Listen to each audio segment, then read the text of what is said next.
allez voir des putschistes. Loolu mooy renforcer la diplomatie. Permettez-moi de continuer le débat avec Bachir. may leen ma nekk affaire putschiste dañ ci wax lu leer état bu nekk da nga souverain. Pathé bu ma leen ñaanee ngeen bëgg CEDEAO dafa am lu mu wax ci putschistes yi.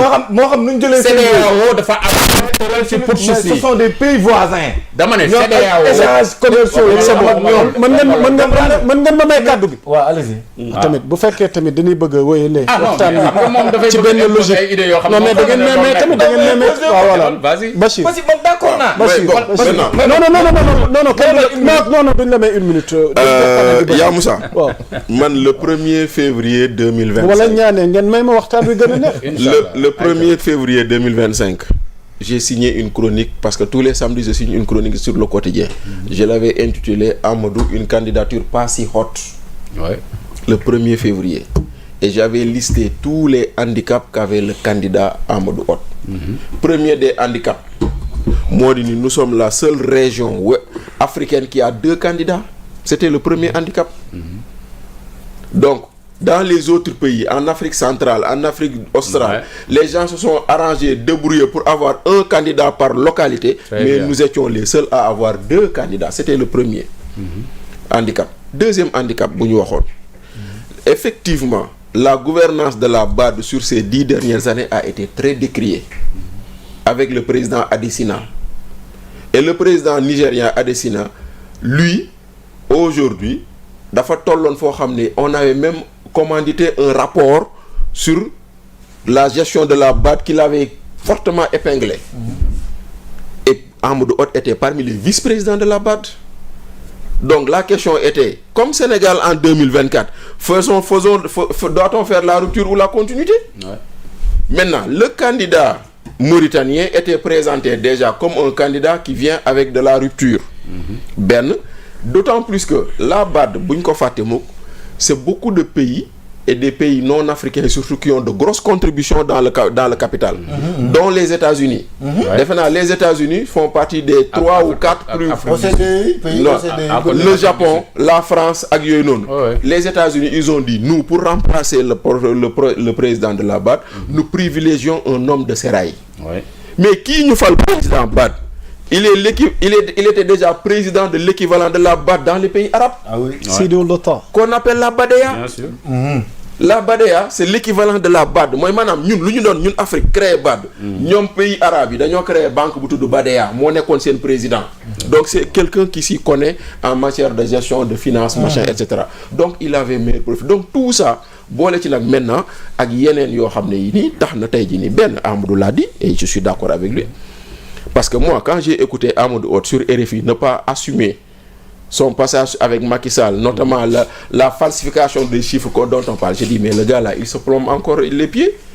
Parce que il a été dans le clair-obscur. Soit tu dis que Amna, ou tu dis Amoul. Mais maintenant, vouloir plaire à ces gens-là, maintenant,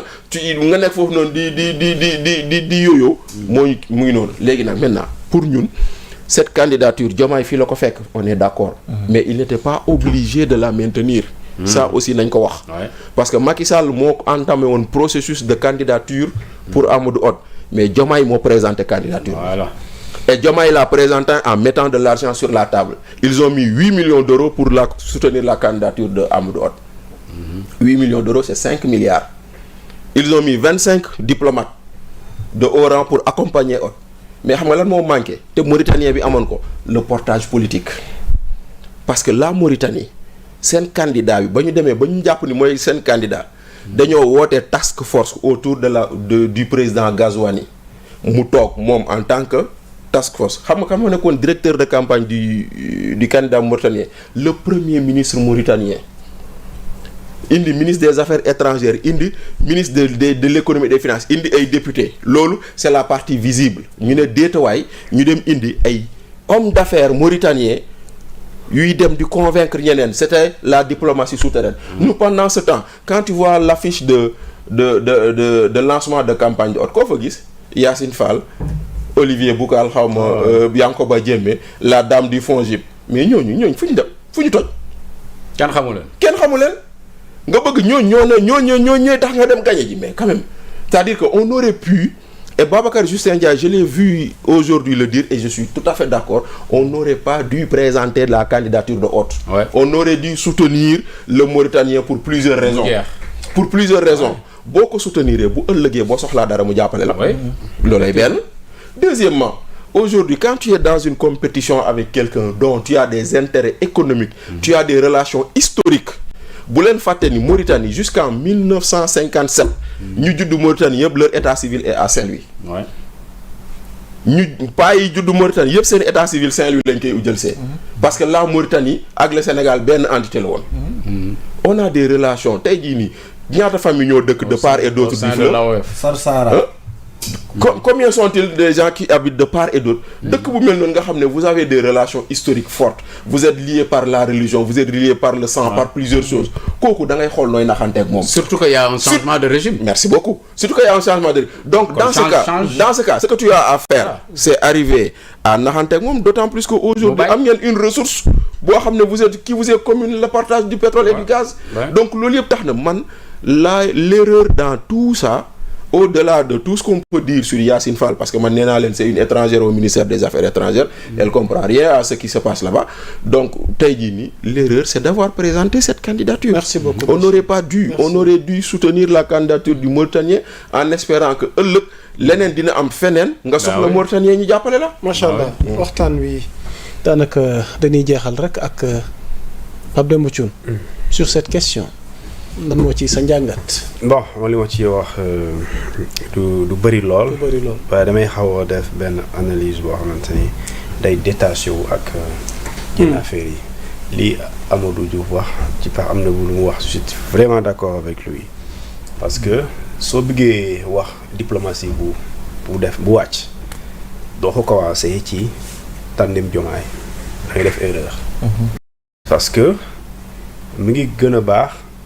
vers les années 2000 avant 2000 xam nga Sénégal ñun dañuy faral di wax nii rek on parle d'instance internationale li sa du instance internationale bu la neexee nga ne instance sous-régionale waaw léegi dans les instances internationales xam nga dañuy wax diplomatie su ma fàttewul 93 Jacques Diouf la ñu defoon. le directeur 93 il a pris fonction 94. Jacques Diouf FAO mu nekkoon directeur général de la FAO. mu am 3 mandats de 6 ans. dirigé na ko 19 ans. xaw ma 18 ans. bu weesoo moom kan moo fi ñëw Matar Diop. le vice-président de la Banque mondiale. pour Lamine Diack. bu weesoo moom. avant moom Amadou Mokhtar Mbow. effectivement à l'UNESCO. léegi Babacar Ndiaye à la BAD. jamono jooju. dafa am solo léegi xam nga. dafa am li ñu war a discerner. ndax diplomatie forcément. dafay tax nga da lay permettre yow état nga mën a placer say doomu réew ci instance yi kawe wala déet. wala économie moo la war a mën a jàppale si loolu. c'est ces questions-là qu'on doit répondre auxquelles on doit répondre. benn Israël amul benn doomam bu jiite benn institution internationale.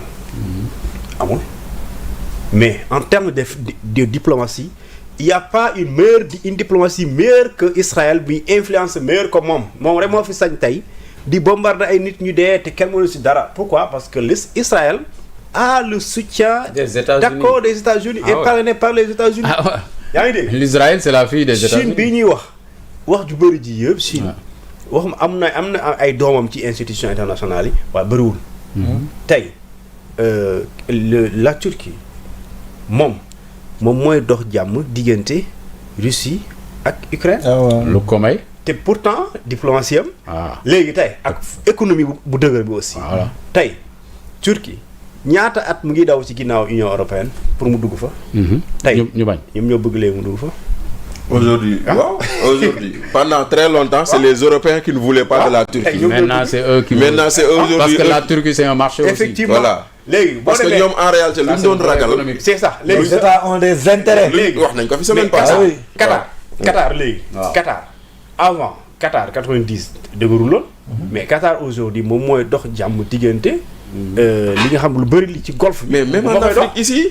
et pourtant mais au Congo quand il y a eu Rwandais kii là du fa lañ dem du Qatar lañ ko dem lijjanti. et loolu ce Congo et loolu c'était la main de Karim Wade aussi il faut pas oublier de le dire. et loolu On parle de secrétariat général des Nations Unies. Aucun Américain ne l'a dirigé. Waaw. Parce que ça fait partie des règles tacites aussi. Aucun Américain. Non, ça fait partie des règles tacites. Parce que le siège le siège est là-bas, on ne peut pas donner. C'est comme nous au Sénégal, ici on ne peut pas avoir le gouvernorat de la BCEAO. Comme BCEAO. On a le siège, mais on n'aura jamais la gouvernement. On n'aura jamais la gouvernement. C'est le partage. li ma bëgg expliquer foofu rek mooy la diplomatie certes son pilier pour influencer.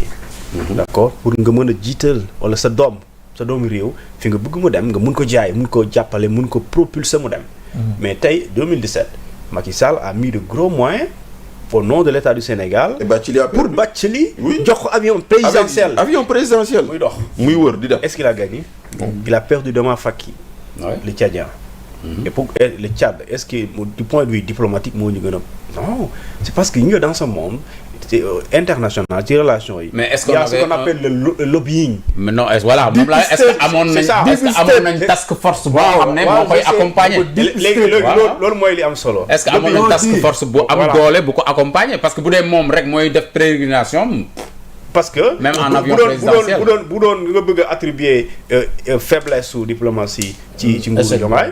Alors comment Macky Sall le Sénégal sous Macky Sall a perdu en 2017 alors qu'on a mis tous les gros moyens en mettant l'avion présidentiel à sa disposition. Il fait le tour de ces pays-là pour convaincre leen et pourtant il a perdu. Donc gis nga dañu war a delluwaat ENA. Voilà ENA boobu former de bons diplomates, d'accord. Fexe ba diplomatie sénégalaise li mu amoon signature bu baax bu mu amoon nit yi nga xamante ni parce que c'est une diplomatie est portée par des hommes et des femmes et avec le soutien de l'État. Du loolu de France dañ supprimer na du loolu de Pape Demba xam nga la laa lay dolli si loolu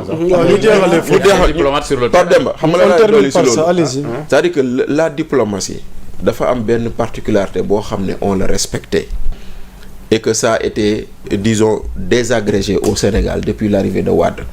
Amadou xam na lu ñuy wax la règle des 2 tiers 1 tiers. C'est une règle en diplomatie 2 tiers 1 tiers. C'est-à-dire que dans chaque représentation diplomatique, on dit la diplomatie c'est un domaine réservé au président de la République, mais la pratique ou les usages veulent qu'ils mettent 2 tiers de professionnels hommes du sérail et qu'ils prennent 1 tiers ku mu neex. Loolu moo waral ngay gis ñu mën a nommer Pata Thiombane ambassadeur alors qu'il n'est pas diplomate. Loolu mooy tax nga ñu mën a nommer général alors qu'il n'est pas diplomate. Ñu nommer ministre voilà, mais parce que mais il fallait respecter le quota 2 tiers 1 tiers. Le ratio. Le ratio là. Mais ce ratio là depuis Ablaye Wade malheureusement on a tendance à ne plus le respecter. Ce qui fait que dans les diplomaties ou dans les ambassades, la politique a pris le dessus sur le bon comportement ou les bons usages diplomatiques. Maintenant nag buy dem di continuer di dem dañ toll fii nii maintenant forcément. C'est la déliquescence. Voilà, c'est la déliquescence. Merci beaucoup di leen jaajëfal donc rawatina yéen ñi ñu doon suivre alors donc ñu ngi leen di jox dig daje samedi prochain am maa xëy na. Fête gi dama xamul ndax daf ñuy fekk balaa samedi dinañ tabaskem déet. ñaari tabaski de mooy am daal. waaye d'ici là daal portez-vous bien. L'actualité on avisera à temps. L'actualité est en continu sur Sénégal 7.